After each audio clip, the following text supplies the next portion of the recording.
Hello everyone and welcome to crush mathematics. Continue करेंगे बेटा आज हमारा क्लास 10th का चैप्टर 4 बहुत ही इंपॉर्टेंट टॉपिक के साथ जो है आपका वर्ड प्रॉब्लम से इक्वेशन, यानी कहें तो representing situations mathematically.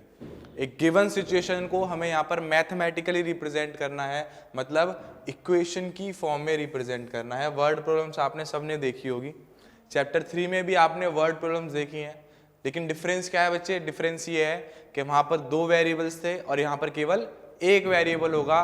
Quadratic equation हमने देखी थी जिसमें उसकी हमने जनरल फॉर्म भी देखी। लास्ट वीडियो में हमने चेक करना भी सीखा कि भाई एक given random equation quadratic equation है या नहीं। तो बेटा प्रीवियस वीडियोस का लिंक डिस्क्रिप्शन में है, आप उसे जरूर देखें, इंट्रोडक्शन वीडियो खासकर देखें, ठीक है।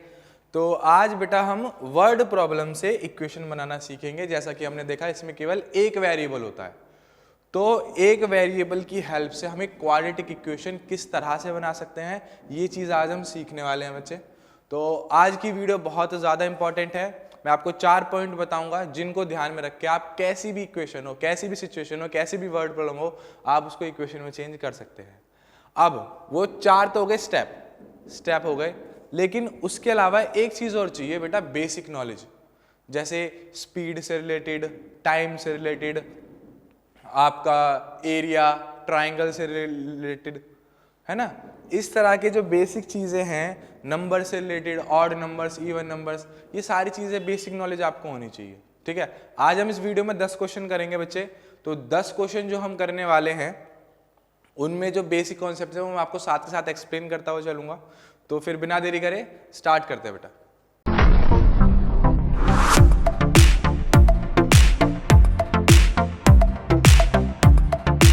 बेटा क्वेश्चन पे मूव करने से पहले कुछ बेसिक चीजें जो हमें ध्यान रखनी है, जो मैंने आपको बताया 4 स्टेप्स में बताऊंगा।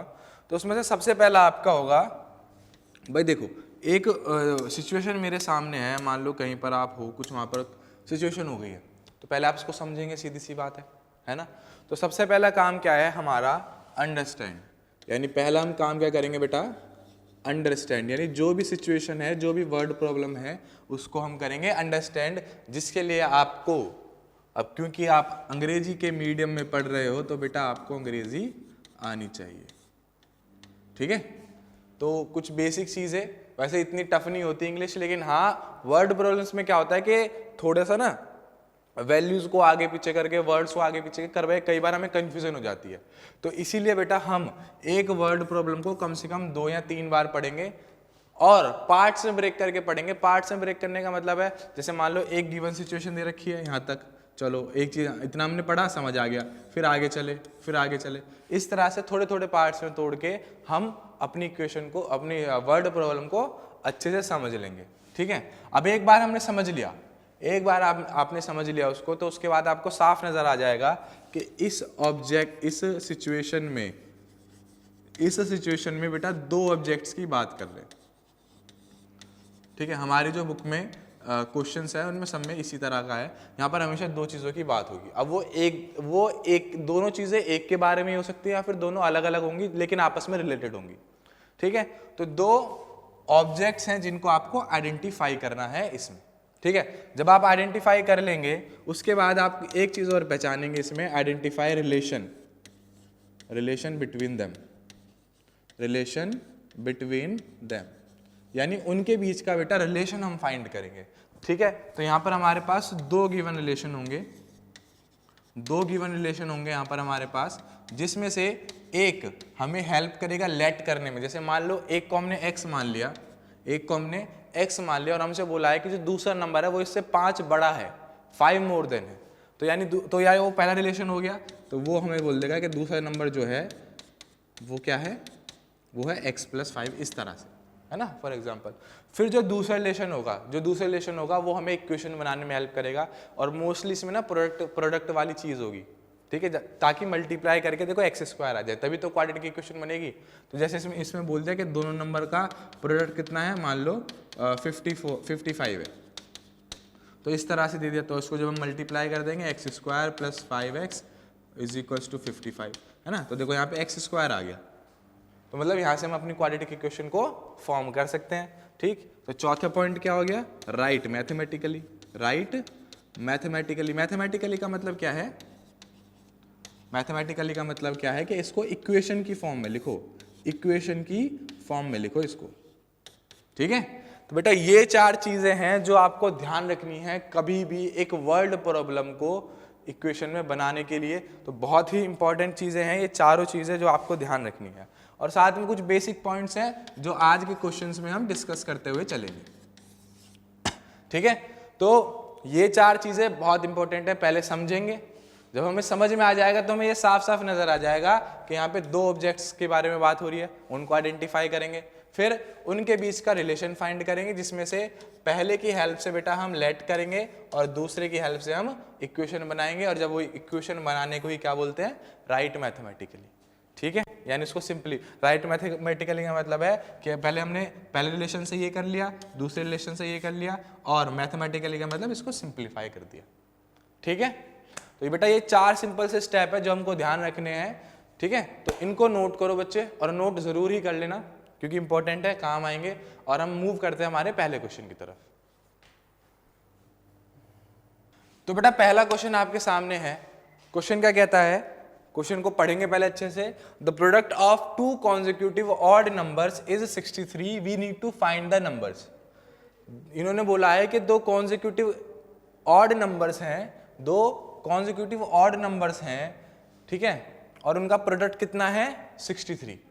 तो समझ में आ गया, दो कॉन्जिक्यूटिव ऑड नंबर हैं और उनका प्रोडक्ट कितना है, 63 है, ठीक है भाई, हमें समझ में आ गया। हमें क्या फाइंड करना है कि ये नंबर्स फाइंड करने हैं। तो पहली चीज भाई दो कॉन्जिक्यूटिव नंबर है, तो सिंपल सी बात हमें समझ आ गई कि हमारे पास यहाँ पर दो नंबर हैं, है ना। तो जो दो ऑब्जेक्ट बेटा जिनके बारे में बात हो रही है वो यहाँ पर दो नंबर हैं, तो फर्स्ट नंबर और सेकंड नंबर। अब इनके बीच का रिलेशन देखो, दो रिलेशन यहाँ पर है, ठीक है। पहला कि ये दोनों कैसे हैं, ये कॉन्जिक्यूटिव ऑड नंबर्स हैं, कैसे हैं, कॉन्जिक्यूटिव ऑड नंबर्स। और कॉन्जिक्यूटिव का मतलब क्या होता है, कॉन्जिक्यूटिव का मतलब होता है बेटा लगातार जो आते हैं, एक के बाद एक जो आते हैं, ठीक है। अब यहाँ पर ध्यान दो कॉन्जिक्यूटिव का। अब अगर मैं ऑड नंबर्स लिखता हूँ तो मैंने लिखा 3, 5, 7, 9 एंड सो ऑन। इस तरीके से मैं अपने क्या कहते हैं ऑड नंबर्स को लिखूंगा।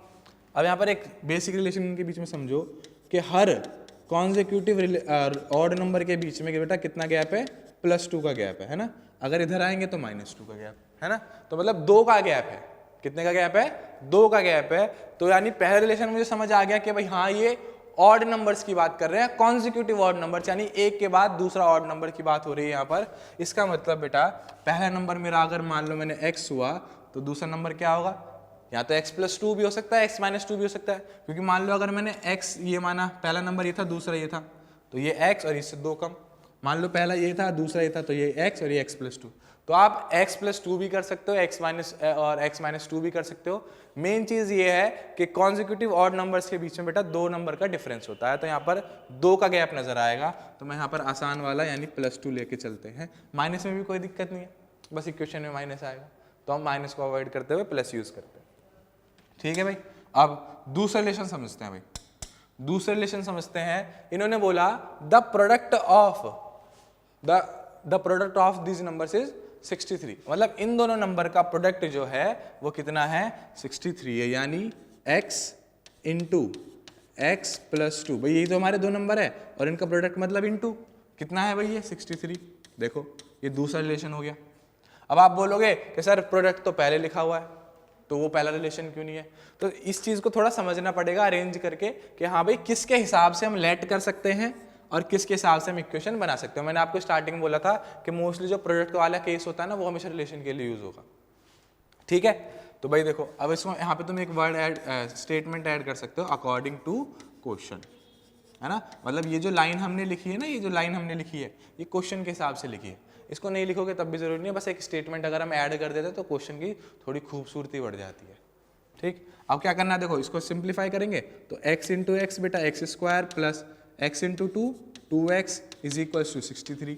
अब हम सबको पता है कि भाई स्टैंडर्ड फॉर्म क्या होती है क्वाड्रेटिक इक्वेशन की, ax² plus bx plus c is equal to 0। इसका मतलब इज इक्वल टू में 0 है और एक कांस्टेंट इधर है, तो यहाँ पर कुछ नहीं रखना है, इसको नंबर को इधर लेके आएंगे और जब इस नंबर को बेटा यहाँ लेके आएंगे तो ये बन जाएगा x square plus 2x minus 63 is equals to 0। देखिए कितना आसान है, कोई दिक्कत आई इसमें? बस पहले क्या करना है, पहले क्वेश्चन को समझो, दो ऑब्जेक्ट्स को फाइंड करो, पहले रिलेशन की हेल्प से दोनों को लेट करो और दूसरे के हिसाब से उनको इक्वेशन की फॉर्म में लिख दो, फिर सिंपलीफाई कर दो और हमारी इक्वेशन बन के तैयार हो जाएगी। अब रही बात कि इसको फाइंड कैसे करना है, तो बेटा अगली वीडियोस में हम methods of finding roots of quadratic equation पढ़ने वाले हैं, जिसमें हम फैक्टराइजेशन और क्वाड्रेटिक फॉर्मूला करने वाले हैं। इसमें कंप्लीटिंग स्क्वायर मेथड भी है बुक में, लेकिन वो भी सिलेबस से हटा दिया है 2022 के अकॉर्डिंग, पर उसकी वीडियो भी आ जाएगी अगर आपको देखनी है तो, ठीक है, डाल देंगे उसकी वीडियो, क्योंकि अभी कुछ पता नहीं है भाई, क्योंकि सिलेबस के साथ ना अभी खेलना चल रहा है, गेम चल रहा है अभी सिलेबस के साथ, ठीक है, कभी कुछ निकाल रहे हैं, कभी कुछ डाल रहे हैं, तो उसकी वीडियो भी आ जाएगी बेटा, ठीक है। तो जब इसको फाइंड करना होगा तो हम इस मेथड्स को यूज कर लेंगे, ठीक है। जब भी वीडियो आ जाएंगी तो इनका लिंक आपको डिस्क्रिप्शन में अपने आप मिल जाएगा। डिस्क्रिप्शन में आपको पूरी चैप्टर की प्लेलिस्ट का लिंक मिल जाएगा, जिसमें आप सारी वीडियोस देख सकते हैं चैप्टर की टॉपिक वाइज, ठीक है। तो बेटा इसको नोट करो, मूव करते हैं हम क्वेश्चन 2 की तरफ। हाँ जी बच्चे, देखो अब क्वेश्चन 2 हमारे सामने है। क्वेश्चन 2 हमसे क्या कह रहा है, क्वेश्चन 2 हमसे कह रहा है find two numbers whose sum is 27 and product is 182। अब देखो यहाँ पे फाइंड बोला, तो फाइंड अभी नहीं करेंगे, अभी केवल इक्वेशन तक फॉर्म करेंगे, क्योंकि मैंने क्वेश्चन एनसीईआरटी के लगभग सारे क्वेश्चन यहाँ पर उठा लिए हैं, जो एनसीईआरटी में वर्ड प्रॉब्लम्स है मैंने लगभग सारे उठा लिए, ठीक है। तो अभी हम इक्वेशन फॉर्म करेंगे, फाइंड का मेथड आगे सीख लेंगे। तो समझो भाई क्या बोला है, find two numbers whose sum is 27 and product is 182। इससे ज़्यादा आसान क्वेश्चन तो कोई हो ही नहीं सकता।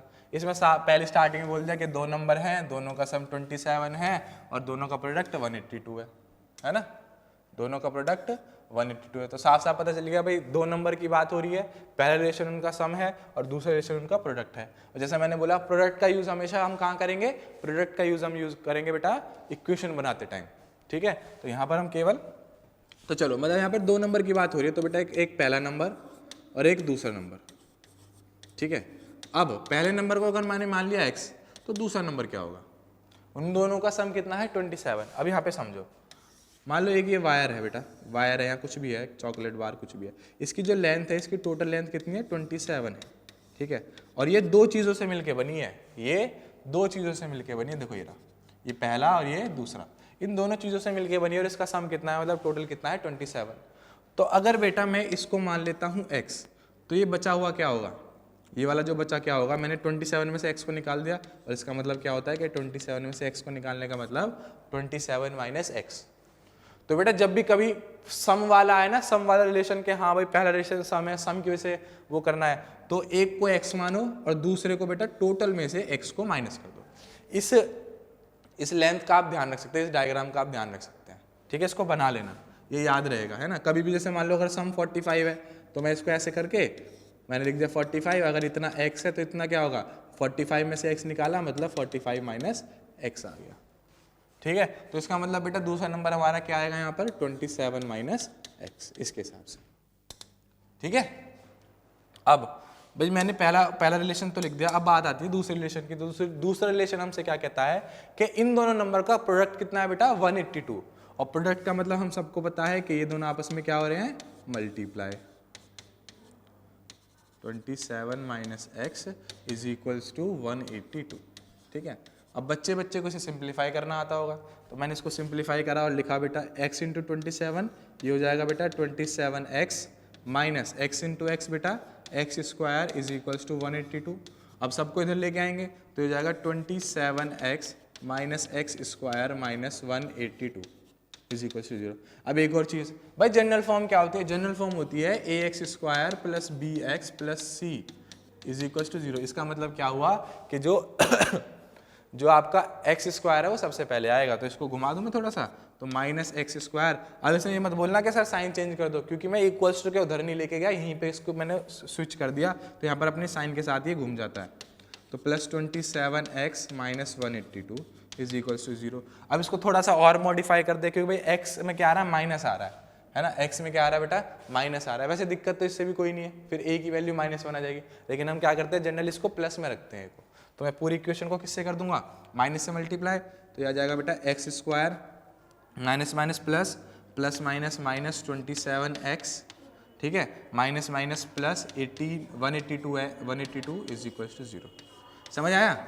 वैसे आप इसको ना यहाँ पे भी छोड़ सकते हैं, लेकिन कई बार क्या होता है माइनस की वजह से हमें कैलकुलेशन वगैरह में थोड़ी दिक्कत आ जाती है, पर यहाँ पे भी छोड़ सकते हैं, कोई दिक्कत वाली बात नहीं है। ए की बस यहाँ पे ए क्या होगा, कंपेयर करेंगे तो a माइनस 1 हो जाएगा, अब 1 हो गया, ठीक है। तो अगर इसको माइनस को हटाना है तो पूरी इक्वेशन को किससे करो, माइनस से मल्टीप्लाई कर दो, minus minus plus, minus plus minus और माइनस माइनस प्लस। जैसे हमको पता है कि भाई माइनस जो है बहुत ही नेगेटिव इंसान है, उसके साथ जो भी आएगा उसको बदल देगा, ठीक है। प्लस को अगर प्लस के साथ माइनस है तो उसको माइनस कर देगा, माइनस को भी नहीं छोड़ता, माइनस के साथ अगर वो आ गया तो उसको भी प्लस बना देगा, ठीक है।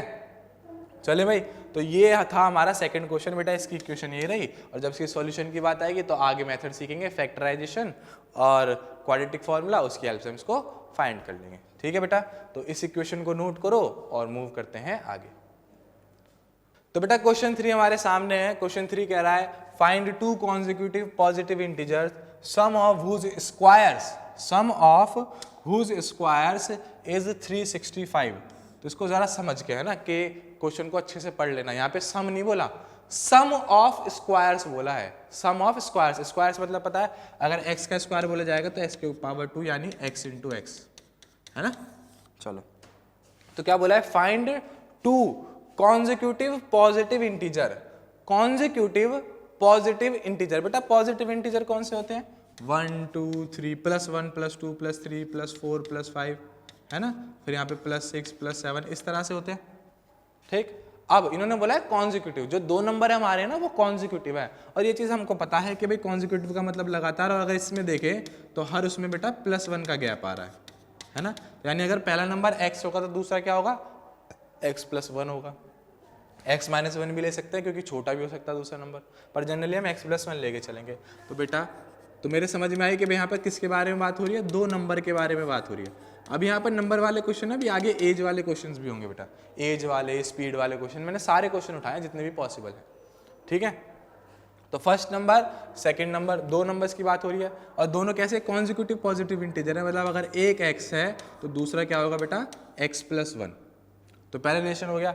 अब दूसरे रिलेशन पे आते हैं। तो दूसरे रिलेशन के लिए इसने बोला कि सम ऑफ हुज स्क्वायर्स इज 365, यानी इसके जो स्क्वायर होंगे ना बेटा, इन नंबर्स के जो स्क्वायर होंगे उनका सम होगा 365।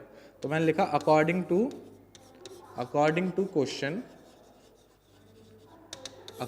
क्वेश्चन भाई x का स्क्वायर प्लस x + 1 का स्क्वायर बेटा कितना होगा, 365। जैसा इन्होंने बोला वैसा मैंने लिख दिया।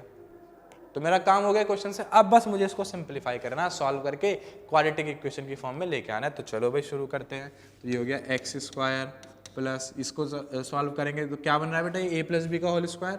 तो a + b का होल स्क्वायर क्या होता है, a² + b² प्लस 2ab, है ना, सबको पता है ये। तो चलो इसके हिसाब से लिखूं, a² यानी x का स्क्वायर प्लस b² बेटा 1 का स्क्वायर 1 ही होगा, ठीक है, प्लस 2 a की जगह x और b की जगह 1 इज इक्वल टू 365, ऐसे चल रहा है, ठीक है। तो देखो x² प्लस x² बेटा ये हो गया 2x², ठीक है, प्लस 1 प्लस 2x, और बेटा देखो उधर तो कुछ नहीं छोड़ना, उधर 0 रहना है, तो इसको इधर ले आएंगे। जब इस इधर ले आएंगे तो जाएगा -365 इज इक्वल टू 0। थोड़ा ऑर्डर में अरेंज कर दूं इसको, ठीक है। जब मैंने ऑर्डर में अरेंज किया तो ये आया बेटा 2x², ठीक है, प्लस 2x माइनस देखो 365 और प्लस 1 इज इक्वल टू 0।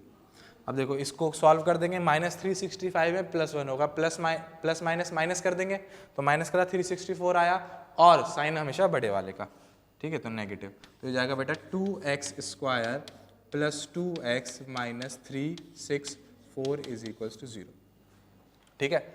अब आंसर तो हमारा आ गया सॉल्व, लेकिन अभी मुझे एक चीज़ और नजर आ रही है कि इन सब में 2 कॉमन है, इन सब में 2 कॉमन है। नहीं लोगे तो कोई ज़्यादा दिक्कत नहीं है, लेकिन अगर लोगे तो तुम्हारे नंबर छोटे हो जाएंगे, और जब नंबर छोटे हो जाएंगे तो कैलकुलेशन आसान हो जाएगी, ठीक है। तो मैं 2 कॉमन ले लेता हूँ बेटा यहाँ से। तो ये आ गया आपका 2 यहाँ से कॉमन आ गया, और जब 2 यहाँ से कॉमन आया तो अंदर क्या बचेगा, x²। ठीक है, यहाँ बचेगा x और यहाँ बचेगा आपका 1, डिवाइड कर लेते हैं एक बार, आंसर गलत नहीं आना चाहिए भाई, ठीक है, 2 से करेंगे, 2 1 2, 6 8 2, 182, कितना आया बेटा 182 इज इक्वल्स टू 0, ठीक है। अच्छा यहाँ पे ये अब ये देखो 2 उधर जाके क्या हो जाएगा, 2 उधर जाके 0 हो गया भाई, है कि नहीं, 2 उधर जाके 0 हो गया, 0.20, तो इसका मतलब फाइनल आंसर हमारे पास क्या आया, फाइनल आंसर हमारे पास निकल के आया बेटा x square plus x minus 182 is equals to 0। तो ये हमारी इक्वेशन है, ठीक है। अब जब इसको सॉल्व करने की बात आएगी तो सॉल्व कर देंगे, ठीक है बेटा। तो देखो इस क्वेश्चन की इक्वेशन हमारे सामने आएगी, क्वाड्रेटिक है क्योंकि एक्स स्क्वायर है, ठीक है। तो बेटा इसको नोट करो, मूव करते हैं नेक्स्ट क्वेश्चन पे। तो बच्चे अब फोर्थ क्वेश्चन आपके सामने है। फोर्थ क्वेश्चन आपसे क्या कहता है, find 2 consecutive odd positive integer sum of whose squares is 290। देखो सम ऑफ whose स्क्वायर तो पुराना है पहले की तरह, लेकिन एक चीज चेंज हो गई, यहाँ पर कॉन्जिक्यूटिव ऑड पॉजिटिव इंटीजर हो गया। क्या हो गया, कॉन्जिक्यूटिव ऑड पॉजिटिव इंटीजर हो गया यहाँ पर। अब अभी मैंने थोड़ी देर पहले बताया था कि ऑड नंबर्स कैसे 3 5 7 9 सब में बेटा कितने कितने का गैप है, +2 का गैप है सब में, है ना। तो 2 नंबर, पहले सीधी सी बात है, 2 कॉन्जिक्यूटिव पॉजिटिव इंटीजर्स के बारे में बात हो रही है, ठीक है, और जिनके स्क्वायर का सम कितना है 290। तो मैंने दो ऑब्जेक्ट्स को आइडेंटिफाई कर लिया, तो यानी यहाँ पर 2 नंबर की बात हो रही है, 2 इंटीजर्स की बात हो रही है यहाँ पे। तो फर्स्ट इंटीजर क्या होगा भाई तुम्हारा, फर्स्ट इंटीजर होगा तुम्हारा x, और सेकंड इंटीजर क्या होगा बेटा, देखो कॉन्जिक्यूटिव ऑड नंबर्स हैं, ऑड इंटीजर्स हैं, तो 2 2 बढ़ते जाएंगे, तो यानी पहला x है तो बेटा दूसरा क्या होगा, दूसरा होगा आपका x + 2।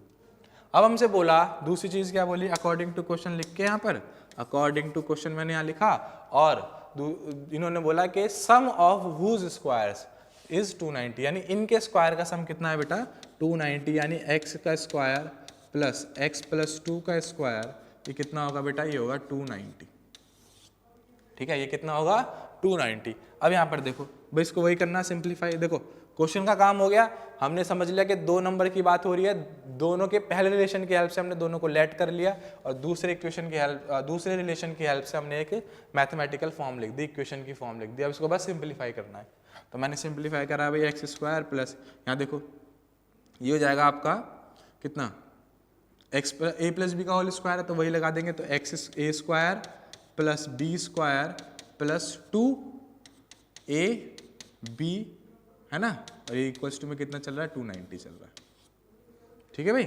तो देखो ये वाला मैंने इसको इस तरह से एक्सपेंड कर दिया, यहाँ आगे सॉल्व करूँ तो हो जाएगा एक्स स्क्वायर प्लस ये एक्स स्क्वायर हो जाएगा, 2 का स्क्वायर बेटा सबको पता है 4 होता है, plus 2 2 4x is equals to 290, ठीक है। यहाँ पर थोड़ा सिंप्लीफिकेशन है तो सिंप्लीफाई कर देते हैं, ये हो जाएगा 2x स्क्वायर, और ऑर्डर में अरेंज करेंगे तो 4x पहले आना चाहिए, है ना, ax square plus bx plus, यानी पहले x स्क्वायर फिर x फिर कांस्टेंट, ठीक है, और उसके बाद यहाँ पर +4 इज इक्वल्स टू 290। अभी बेटा तब से बोलते हुए आ रहा हूँ कि इधर क्या रखेंगे 0, तो इसको इधर ले आएंगे, और जब हम इसको इधर ले आएंगे तो बेटा ये हो जाएगा 2x square plus 4x plus 4 minus 290 is equals to 0, है ना। थोड़ा और मैंने यहाँ पे सिंप्लीफाई करा है, इसको थोड़ा और सिंप्लीफाई करूँगा बेटा, तो यहाँ पर आएगा 2x स्क्वायर, ठीक है, प्लस 4x प्लस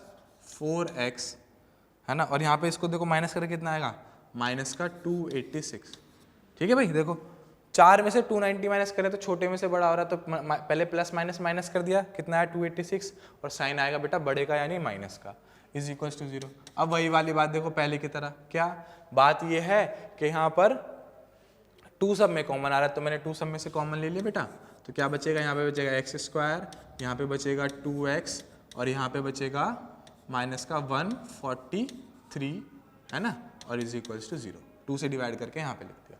अब ये 2 वहाँ जाके 0.20 हो जाएगा, तो यहाँ पर हमारे पास क्या बचेगा बेटा, x square plus 2x minus 143 is equals to 0, ठीक है। ये आ गई हमारी बेटा क्वाड्रेटिक इक्वेशन, ठीक है। तो वही बात करी कि भाई पहले तो हमने पहचाना कि किन दो ऑब्जेक्ट्स के बारे में बात कर रहा है, फिर हमने पहले रिलेशन की हेल्प से दोनों को लेट किया, दूसरे रिलेशन की हेल्प से उनकी एक इक्वेशन फॉर्म कर दी, सिंप्लीफाई करके हमारे सामने इक्वेशन आ गई। और जब सॉल्व करने की बात होगी तो मेथड्स का यूज करके सॉल्व कर देंगे। ठीक है, चलो इसको सॉल्व नहीं कर रहा हूं मैं, आगे चलते हैं, मूव करते हैं बेटा क्वेश्चन 5 की तरफ। नोट करो इसे बच्चे, हमारे सामने है अब क्वेश्चन 5 जो कहता है the area of a rectangular plot is 5 to 8 metre square, the length of the plot is 1 more than twice its breadth, we need to find the length and breadth। ठीक है, अब एक चीज मेरे को समझ आ गई पड़ती है कि यहाँ पे दो ऑब्जेक्ट्स के बारे में बात हो रही है जो है लेंथ और ब्रेथ, जिनको हमें फाइंड करना है ना भाई। किसकी बात हुई है? एरिया की बात हुई है, जिसमें लेंथ और ब्रेथ ऑब्वियसली है। एरिया आपको रेक्टेंगल का पता होगा, जैसे कि मैंने आपको बोला था बेटा कि कुछ बेसिक चीजें हैं, कुछ बेसिक नॉलेज है, जनरल नॉलेज है जो आपको पता होनी चाहिए। ठीक है, कुछ बातें आपको पता होनी चाहिए। अब यहां ध्यान दो भाई, एरिया की बात है कि एरिया गिवन है हमें 5 to 8, यानी एरिया का मतलब हो गया आपका L into B। बेटा हमें कितना गिवन है? 5 to 8। और मैंने आपको बताया था जब भी प्रोडक्ट जैसा कुछ आए ना तो वो वाला रिलेशन हमारा इक्वेशन बनाने में फॉर्म होता है, इक्वेशन बनाने में यूज होता है।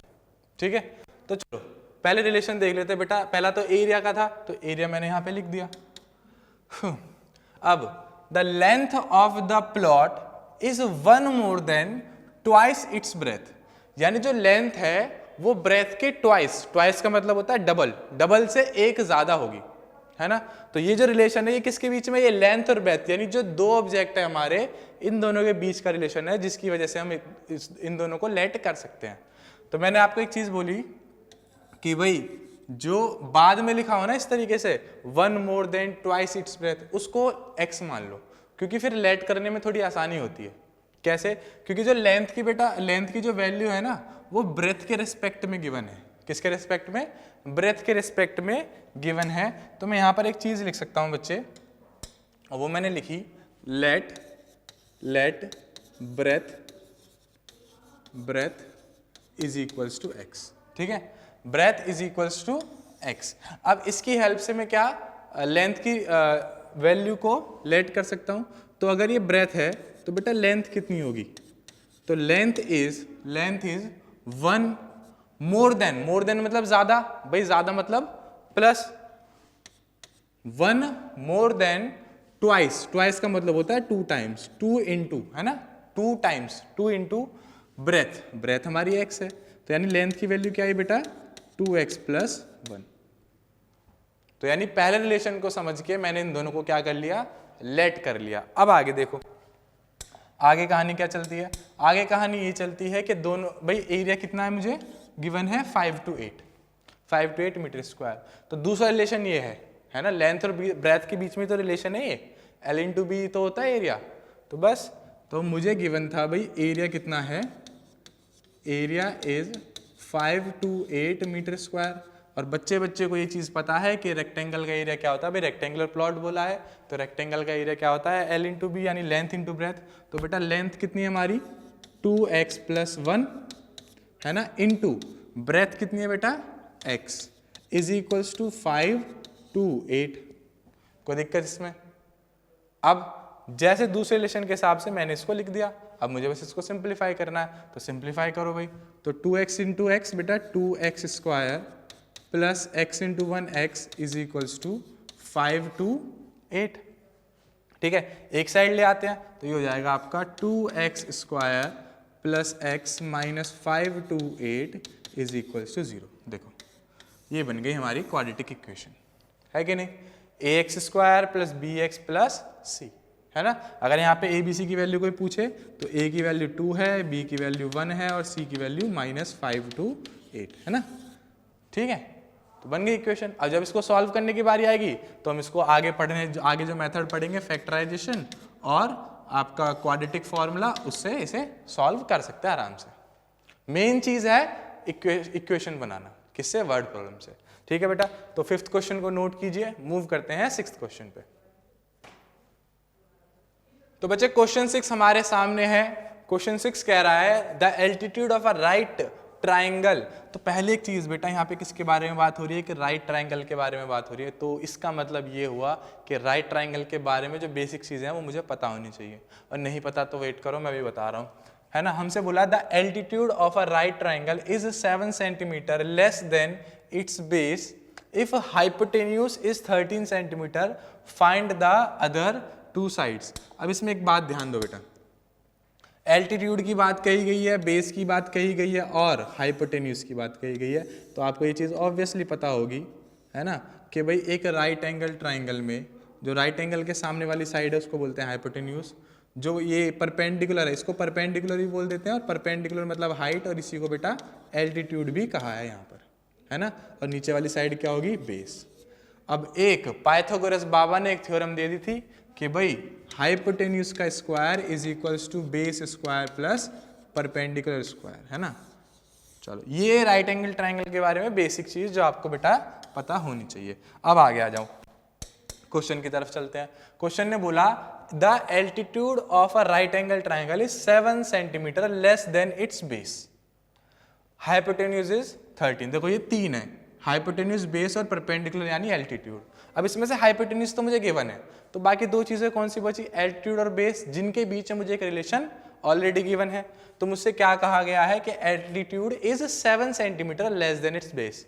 अब मैंने आपको बताया था कि x उसको मानना जिसके रेस्पेक्ट में दूसरे की वैल्यू गिवन हो, तो यहाँ पर बेटा एल्टीट्यूड की वैल्यू बेस के रेस्पेक्ट में गिवन है कि उससे वो 7 कम है, ठीक है। तो मैं x किसको मानूंगा बेटा, तो मैंने बोला let base is equals to x, तो बेटा बेस को मैंने क्या माना यहाँ पर x, जब बेस को x माना तो बेटा एल्टीट्यूड कितना हो जाएगा, x minus 7, because it is 7 centimetre less than it's base, ठीक है। दोनों को मैंने लेट कर लिया। अब आगे की कहानी चलो।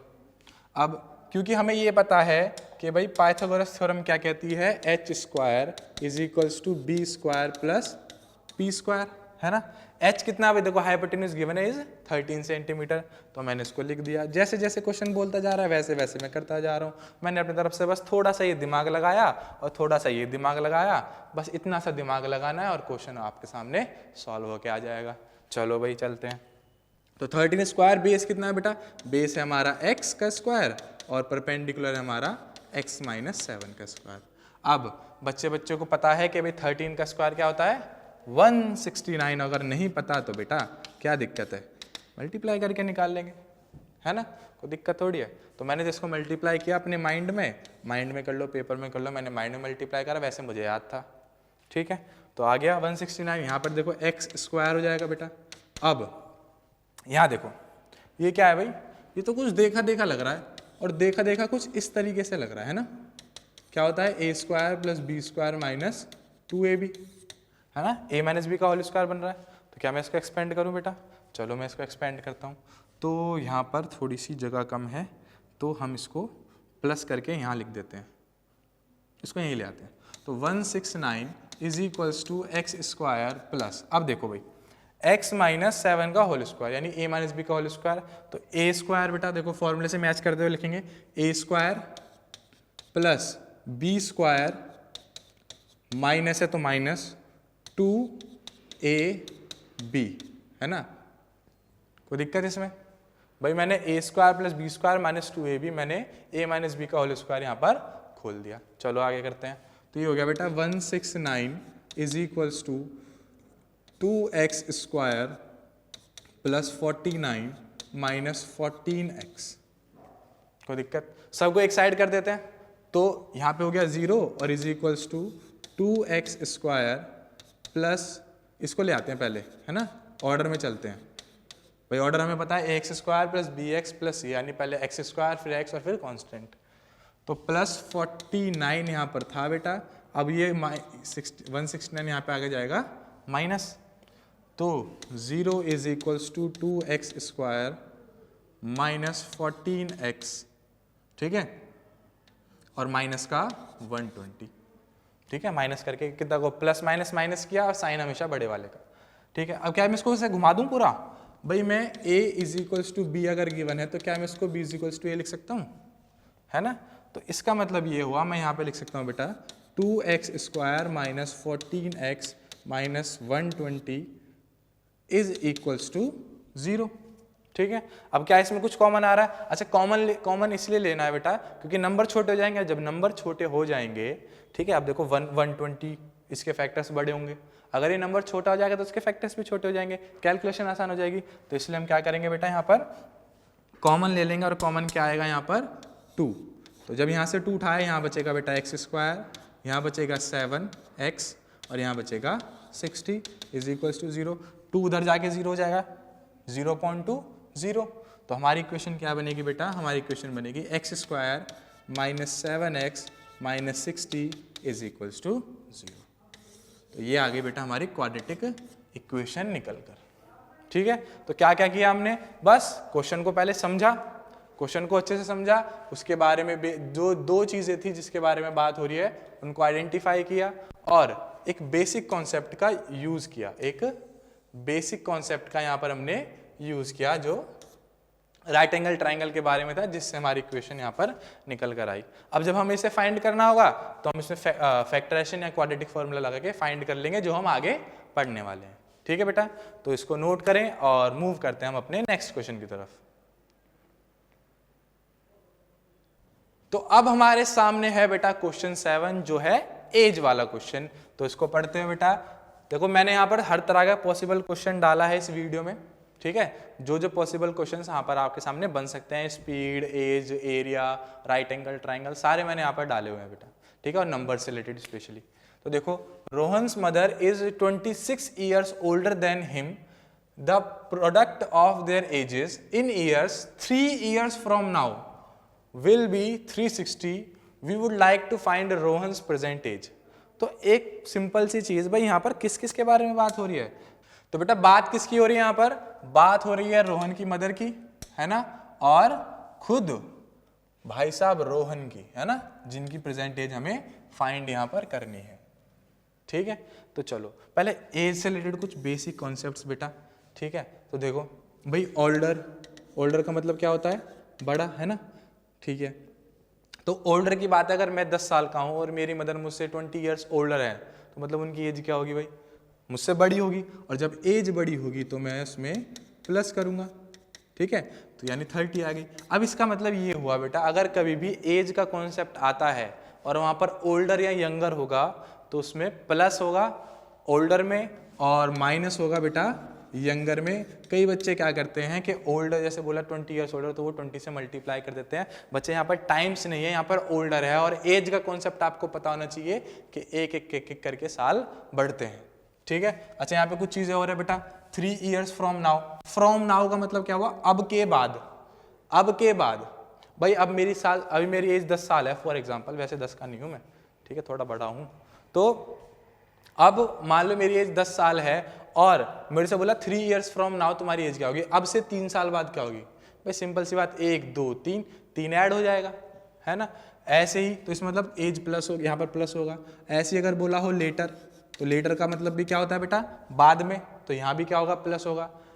अब यहाँ पर अगर होगा अगो, अगो मतलब पहले, 3 ईयर्स अगो, 5 ईयर्स अगो मतलब 5 साल पहले, 6 साल पहले, तो उस टाइम जो एज होगी वो मेरी छोटी होगी।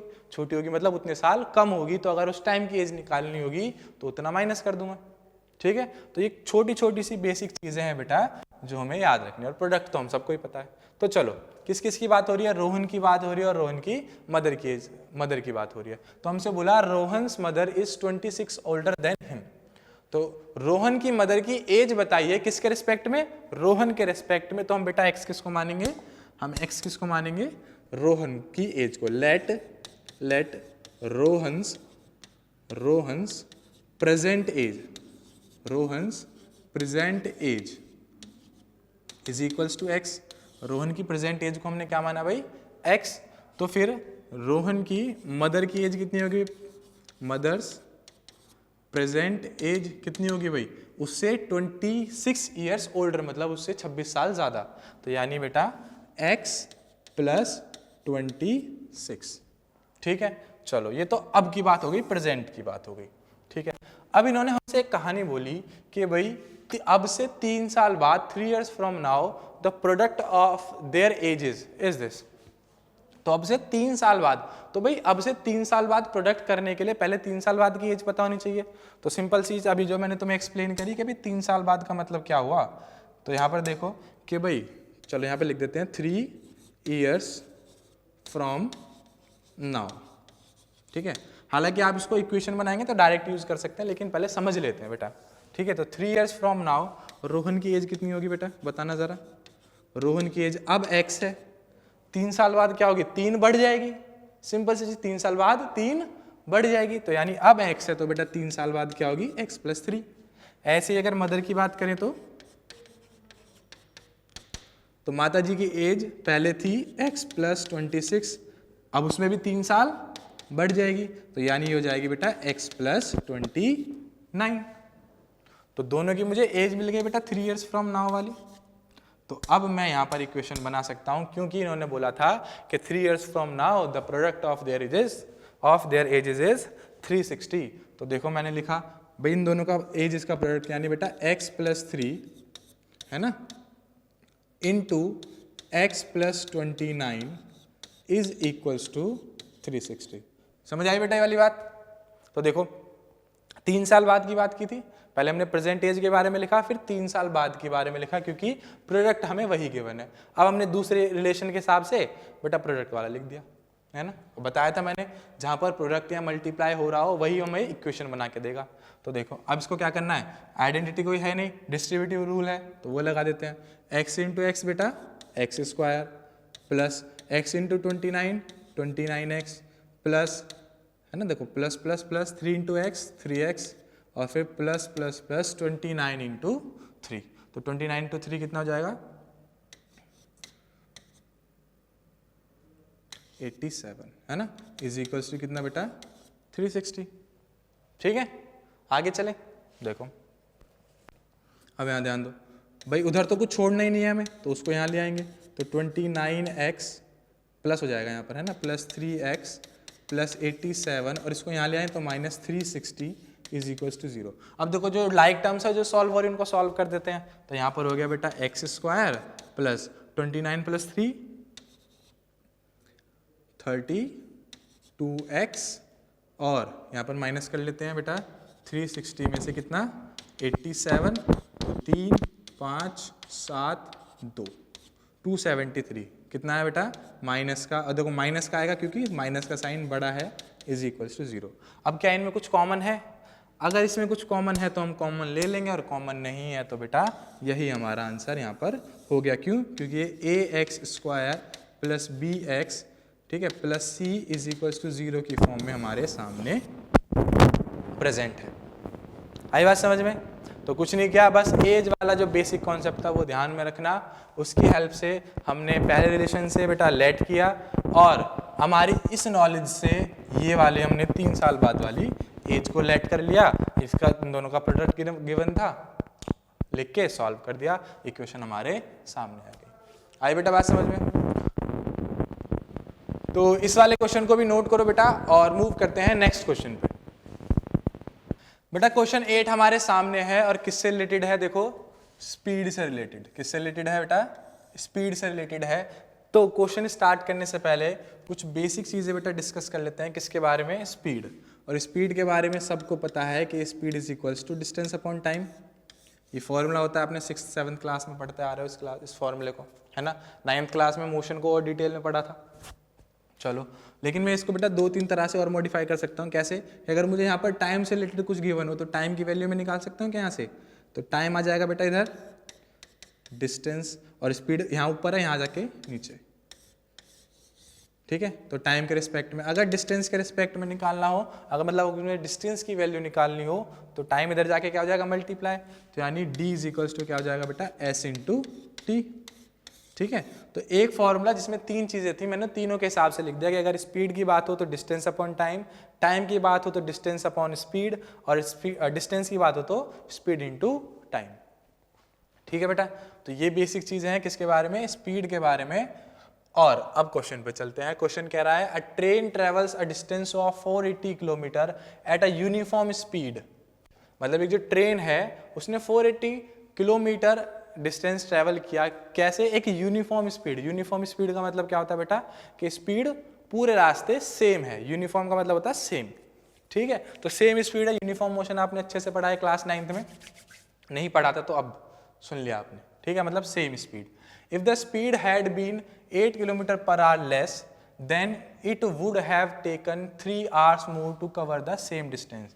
यानी एक जो स्पीड से चल रही थी, अगर मैं उसको 8 किलोमीटर पर आवर से कम कर दूं तो टाइम कितना बेटा 3 घंटे बढ़ जाएगा। ऑब्वियस सी बात है, अगर स्पीड कम होगी तो टाइम ज्यादा लगेगा। तो मैंने पहले के हिसाब से लेगा, हमें क्या फाइंड करना है, देखो we need to find the speed of the train, तो एक्स तो उसी को माना जाएगा, ठीक है। तो चलो मैंने लिखा बेटा, let speed of train is equals to x, ठीक है। Let speed of train is equals to x, यहाँ पे क्या लिखा है, of train is equals to x, ठीक है। अब पहले केस के हिसाब से देखो भाई, हमें पता है speed is equals to distance upon time होता है, ठीक है। अब स्पीड तो मुझे नहीं पता, तो मैंने उसको क्या माना था, एक्स, यानी x is equals to distance कितना बेटा, डिस्टेंस 480 किलोमीटर है, चलो भाई, और टाइम कितना है, टाइम भी नहीं पता, तो उसको भी मैंने टी लिख लिया। तो यानी पहली बात के हिसाब से मुझे ये मिला। अब यहाँ पे स्क्वायर तो कहीं आ नहीं रहा, तो मतलब अभी बात नहीं बनी, ठीक है। दूसरा पढ़ते हैं, if the distance if the speed had been 8 kilometre per hour, यानी जो स्पीड है बेटा अगर वो 8 से कम हो जाए, डिस्टेंस तो सेम ही है, then it would have taken 3 hours more, तो 3 घंटे ज्यादा लेगी, यानी टाइम हो जाएगा बेटा आपका t+3।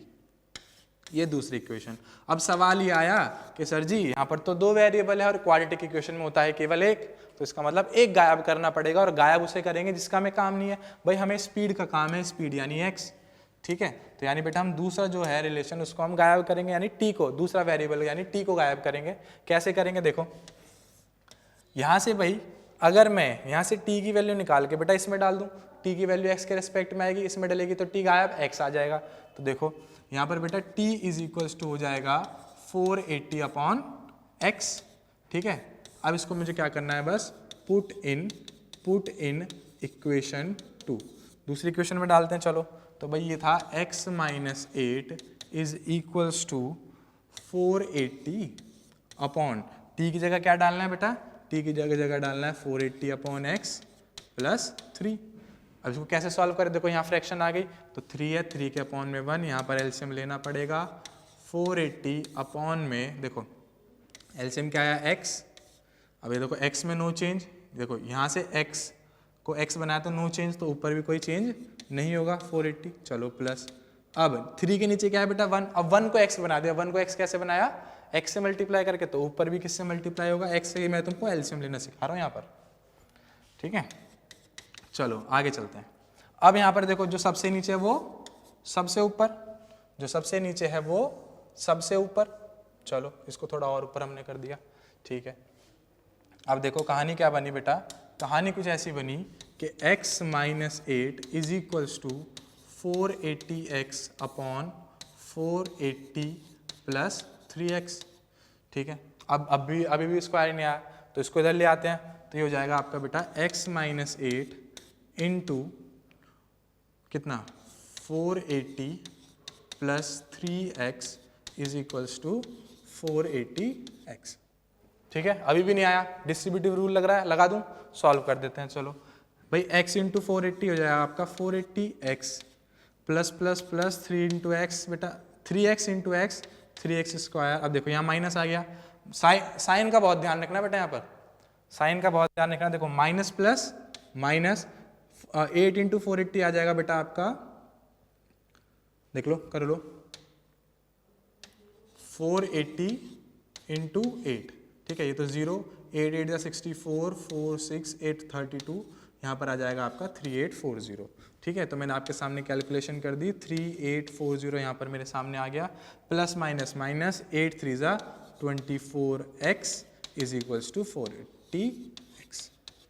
अब वही वाली बात सबको एक साइड लेके आना है, तो पहले एक चीज़ देख लो, ये 480x जो है ये इधर भी है सेम, और यहाँ पर आकर ये माइनस होगा, तो मैं इसको पहले काट सकता हूँ कि नहीं, तो मैंने इसको पहले ही काट दिया, क्यों, इधर आके माइनस हो जाता, उधर क्या बचा 0। तो इसका मतलब अब मेरे सामने आया बेटा कि 3x स्क्वायर, ठीक है, माइनस 24x, देखो ऑर्डर में अरेंज कर रहा हूँ मैं, -3840 इज इक्वल्स टू 0। ठीक है, तो देखो यहाँ पर स्क्वायर आया। अब अगर इसमें बेटा कॉमन आ रहा है तो हम कॉमन ले लेंगे, वरना ऐसे ही छोड़ देंगे। और देखो मुझे पता है कि इसमें कॉमन आ रहा है, पर मैं कॉमन अभी नहीं लूँगा, इसको आप कंप्लीट कर लेना क्योंकि वीडियो बहुत लंबी होती जा रही है। ठीक है, तो आप इसको नोट कर लो बेटा, और यहाँ पर साथ में कॉमन भी ले लेना। ठीक है भाई, नोट करो बेटा इसे। एक और बढ़िया और आसान सी सिचुएशन हमारे सामने क्वेश्चन 9 की फॉर्म में, जो कहती है बेटा John and Jeevanti, what a unique name, John and Jeevanti together have 45 marbles, यानी दोनों के पास टोटल मार्बल्स कितने बेटा 45। पहली चीज समझ में आई कि एक जॉन है एक जीवंती है, दोनों के पास मिला के कितने 45 मार्बल्स हैं। ठीक है, both of them lost 5 marbles each, और दोनों ने 5-5 मार्बल खो दिए। And the product of the number of marbles they now have is 124, और अब जो उनके पास मार्बल बचे हैं उनका प्रोडक्ट कितना होगा बेटा 124। तो कहानी कुछ ऐसे कहती है, we would like to find out how many marbles they had to start with, यानी स्टार्टिंग में उनके पास बेटा कितने मार्बल थे हमें फाइंड करना है। चलो, तो नंबर से रिलेटेड कुछ बेसिक चीजें मैंने आपको बताई थी सम वाली। अब जैसे यहाँ पे बोला है कि दोनों के टोटल मार्बल्स कितने हैं 45। ठीक है, तो किसी एक को x मान लेते हैं। तो लेडीज फर्स्ट लेट जीवंती हैव कितने x मार्बल्स, है ना, x मार्बल्स। ठीक है भाई, जीवंती के पास कितने हैं x मार्बल्स हैं। ठीक है भाई, जीवंती के पास कितने हैं x मार्बल्स हैं। तो भाई जॉन के पास कितने होंगे। अब ये चीज मैंने तुम्हें स्टार्टिंग वाले क्वेश्चन में बताई थी कि भाई देखो अगर टोटल कितने हैं, टोटल ये 45 है, इसमें से x किसके पास है जीवंती के पास है और बाकी जॉन के पास। तो जॉन के पास कितने बचे भाई 45 में से इसको निकाल दो तो जॉन के बच जाएंगे, यानी 45 माइनस x। चलो, तो यहां पर मैं बेटा लिख सकता हूं कि जॉन के पास कितने हैं 45 माइनस x। अब इन्होंने एक बात और कही थी कि इन दोनों ने कितने भाई 5-5 लॉस्ट कर दिए। तो आफ्टर लूजिंग या फिर लॉस्ट कितने 5 मार्बल्स ईच। भाई दोनों ने जब 5-5 मार्बल खो दिए तो इसके बाद जीवंती के पास कितने बचेंगे। जीवंती के पास भाई पहले x थे, अब उसमें से 5 खो गए तो यानी x माइनस 5 हो गया बेटा। और जॉन के पास पहले 45 माइनस x थे जिसमें से 5 और खो गए। तो जब हम इसको सॉल्व करेंगे तो 45 में से 5 गया बेटा 40 माइनस x, ये बचेगा। तो यानी जब उनके मार्बल्स खोए उसके बाद जो उनके पास बचे वो ये हैं। और हमसे क्वेश्चन ने बोला है the product of the number of marbles they now have is 124, और अब जो उनके पास मार्बल बचे हैं उनका प्रोडक्ट कितना बेटा 124, यानी x minus 5 into 40 minus x is equals to कितना है बेटा 124। अब बेटा देखो दूसरे रिलेशन से मैंने ये चीज निकाल दी, अब यही मुझे क्या दे देगा क्वाड्रेटिक इक्वेशन निकाल के दे देगा। तो x इंटू 40 बेटा 40x, ठीक है, plus minus minus x into x बेटा x square minus plus minus 540 कितना 5 इंटू 40 200 माइनस माइनस प्लस कितना 5x इज इक्वल्स टू 124। बेटा जो सिंप्लीफाई हो रहा है उसे सिंप्लीफाई करेंगे तो लाइक टर्म्स तो एक साथ ले आते हैं, पहले इसको ऑर्डर में भी लिख लेते हैं और लाइक टर्म्स को भी एक साथ ले आते हैं। तो माइनस एक्स स्क्वायर, ठीक है, plus 40x plus 5x minus 200 और माइनस 124 इज इक्वल्स टू 0। ठीक है, तो देखो माइनस एक्स स्क्वायर कितना हो जाएगा 45x और माइनस माइनस प्लस, तो यानी प्लस हो जाएगा और साइन माइनस का आएगा। तो देखो कितना आ जाएगा 324 इज इक्वल्स टू 0। ठीक है, अब यहाँ पे देखो x के साथ माइनस है तो इसको तो प्लस कर देते हैं भाई। तो यहाँ पर क्या होगा बेटा पूरी इक्वेशन को माइनस से मल्टीप्लाई, और जब मैं पूरी इक्वेशन को माइनस से मल्टीप्लाई कर दूंगा तो मेरे पास आएगा x स्क्वायर, मेरे पास आएगा बेटा x स्क्वायर, देखो ये प्लस था ये माइनस हो जाएगा 45x, ये माइनस था ये प्लस हो जाएगा 324 इज इक्वल्स टू 0। तो बेटा ये आई मेरी इक्वेशन निकल कर, ठीक है। क्वाड्रेटिक इक्वेशन मेरे सामने आ गई, ठीक है। बस तो फिर अब इसको जब सॉल्व करने की बारी आएगी तो मेथड्स का यूज़ करके सॉल्व कर लेते हैं, ठीक है। तो मेथड्स हम अगली वीडियो से सीखेंगे। अब बेटा एक लास्ट क्वेश्चन बचा है जो हमें सॉल्व करना है, तो इसको नोट कीजिए और बेटा मूव करते हैं लास्ट क्वेश्चन की तरफ। तो बेटा लास्ट क्वेश्चन हमारे सामने है क्वेश्चन 10, जो कहता है a cottage industry produces a certain number of toys in a day. एक कुछ नंबर ऑफ टॉयज ये एक दिन में प्रोड्यूस कर रहे हैं। The cost of production each toy was found to be 55 minus the number of toys produced in a day. On a particular day, the total cost of production was 750. We would like to find out the number of toys produced on that day. तो बेटा number of toys find करने हैं, तो एक basic सी चीज़ है कि उसको x मानेंगे, ठीक है। और यहाँ पे दो चीज़ कौन कौन सी है, एक तो नंबर ऑफ टॉयज और एक उसकी कॉस्ट, जिसकी हेल्प से हमें इक्वेशन बनेगी। तो बेटा मैंने लिखा लेट नंबर ऑफ टॉयज कितना बेटा x। अच्छा कॉस्ट कितनी है बेटा, कॉस्ट ऑफ वन टॉय कितनी होगी, हमसे बोला कि जितने टॉयज प्रोड्यूस हुए हैं, तो number of toys produced in that day, इसको पूरा करके लिख सकते हैं, number of toys produced at a certain day, ठीक है, ऑन अ पर्टिकुलर डे, तो वो x है। अब उसकी कॉस्ट कितनी है, 55 minus the number of toys, यानी 55 माइनस x। बहुत ही आसान सा क्वेश्चन है, छोटा सा क्वेश्चन है, नंबर से रिलेटेड क्वेश्चन है, ठीक है। तो भाई नंबर की टॉयज कितने थे x, और एक टॉय की कॉस्ट कितनी हुई 55 माइनस x। चलो अब हमसे बोला कि on a particular day the total cost of production was 750। एक दिन में, एक पर्टिकुलर दिन में कॉस्ट बेटा कितनी थी 750 टोटल कॉस्ट। अब टोटल कॉस्ट कैसे निकलेगी भाई, जितने टॉयज बने उसको उनकी कॉस्ट से मल्टीप्लाई कर दो। भाई अगर एक टॉय को मैं उसकी कॉस्ट से मल्टीप्लाई करूंगा तो एक की कॉस्ट निकलेगी, अगर मैं सबको मल्टीप्लाई कर दूंगा तो टोटल कॉस्ट निकल जाएगी। इसका मतलब यहाँ पर बेटा क्या होगा, यहाँ पर होगा x into 55 minus x is equals to 720। और थोड़ी सी क्लैरिफिकेशन के लिख सकते हैं यहाँ पर अकॉर्डिंग टू क्वेश्चन, ठीक है। तो देखो x into 55 minus x is equals to 720, कुछ नहीं करना, बच्चों वाला खेल। 55 देखो इसको इससे मल्टीप्लाई किया 55x plus minus minus x into x बेटा x square is equals to 720। क्या कहता है तरीका कि इधर कुछ नहीं रहना, सब कुछ इधर आएगा। तो 55 x minus x square minus 720 is equals to 0। बेटा ऑर्डर में अरेंज कर दें तो ये जाएगा माइनस का x square plus 55x minus 720 is equals to 0, ठीक है। अब x के साथ माइनस है तो बेटा पूरी इक्वेशन को क्या करेंगे, माइनस से मल्टीप्लाई कर देंगे। तो माइनस से मल्टीप्लाई किया तो आ जाएगा आपका x square minus 55x plus 720 is equals to 0। क्यों, क्योंकि माइनस जो है बेटा वो सबका साइन चेंज कर देता है, ठीक है। तो ये आ गई हमारी इक्वेशन। जब सॉल्यूशन फाइंड करना होगा तो फाइंड कर लेंगे मेथड्स का यूज करके। तो इसको बेटा नोट करो।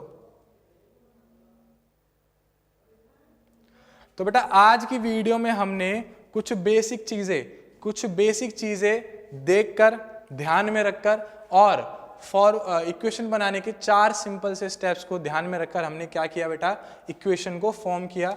नेक्स्ट वीडियो से बेटा हम पढ़ने वाले हैं methods of finding roots of quadratic equation, ठीक है। जैसे इक्वेशन ये बन के आई, अब इसमें अगर हमें इसकी वैल्यू फाइंड ही करनी है, मतलब फाइंड करनी है, निकालनी है, तो हम किस तरीके से निकालेंगे, तो वो बेटा हम सीखेंगे मेथड से, जिसमें आपके 3 मेथड आते हैं, फैक्टराइजेशन, कंप्लीटिंग स्क्वायर, और तीसरा आपका आएगा क्वाड्रेटिक फॉर्मूला। तो नेक्स्ट वीडियो में बेटा, इसको नोट कर लिया होगा, तो नेक्स्ट वीडियो में हम बेटा पढ़ने वाले हैं फैक्टराइजेशन। क्या पढ़ेंगे, फैक्टराइजेशन। जैसा मैंने इंट्रोडक्शन वीडियो में बताया था, इसको हम 2 पार्ट्स में पढ़ेंगे, पार्ट 1 और पार्ट 2, ठीक है। पार्ट 1 और पार्ट 2 में पढ़ेंगे, ठीक है। पहले में सिंपल वाले, दूसरे में रूट वाले क्वेश्चंस होंगे, ठीक है। जैसे 4√3x square plus 5x minus 2√3, इस तरीके के जो क्वेश्चंस होंगे वो यहाँ पर करने वाले होंगे। उसके बाद बेटा कंप्लीटिंग स्क्वायर मेथड, जो अभी 2022 के हिसाब से सिलेबस से निकाल दिया गया है, लेकिन इसके ऊपर भी वीडियो आ जाएगी, पढ़ने में क्या बेकारी, क्या खराबी है, ठीक है। तो चलो ये हो गया। उसके बाद बेटा क्वाड्रेटिक फॉर्मूला, ठीक है। तो आई होप आपको वर्ड प्रॉब्लम समझ में आई होंगी। बेटा ध्यान रखना, सिंपल से 4 स्टेप्स मैंने बताया जो आपको फॉलो करने हैं और कुछ बेसिक सी नॉलेज, ठीक है। तो चैनल को सब्सक्राइब कर देना बेटा, नेक्स्ट वीडियो के नोटिफिकेशन के लिए बेल आइकन को प्रेस कर देना, ठीक है। और कोई भी डाउट हो तो आप उसे कमेंट बॉक्स में डाल सकते हैं या फिर मुझे इंस्टा, फेसबुक, व्हाट्सएप कहीं भी आप मुझे मैसेज कर सकते हैं कभी भी, ठीक है। Thank you for watching this video.